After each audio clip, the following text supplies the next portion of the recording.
আজকে রান্নাঘরে এমন চিকেনের ঝোল বানিয়েছিলাম না, গন্ধ পেয়ে আশেপাশের লোকজনও মনে হয় এতক্ষণে ভাত বসিয়ে দিয়েছে। ওয়েলকাম টু মাই চ্যানেল ভুলভাল রান্না। আজ বানাচ্ছিলাম চিকেন আলুর ঝোল। প্রথমে কড়াইয়ে সর্ষের তেল দিয়ে তাতে এলাচ, তেজপাতা, দারচিনি আর শুকনো লঙ্কার ফোড়ন দিলাম।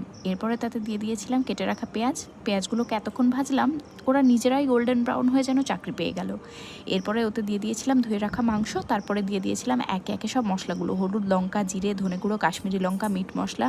মানে কড়াইয়ে পুরো মশলার ফ্যামিলির রিইউনিয়ন চলছিল।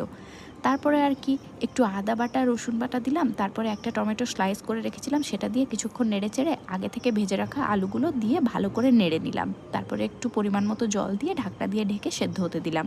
ঢাকনা খুলে দেখি মাংস এমন নরম হয়েছে, ভাত নিজে থেকেই প্লেটে চলে আসতে চাইছে। শেষে ধনেপাতা ছড়িয়ে রেডি একদম জমজমাট মাংসের ঝোল। আমার তো খেতে খুবই ভালো লেগেছিল, গরম ভাতের সাথে একদম জমে গেছিলো। আপনাদের ভাল লাগলে একবার রেসিপিটা ট্রাই করে দেখবেন এবং জানাতে ভুলবেন না।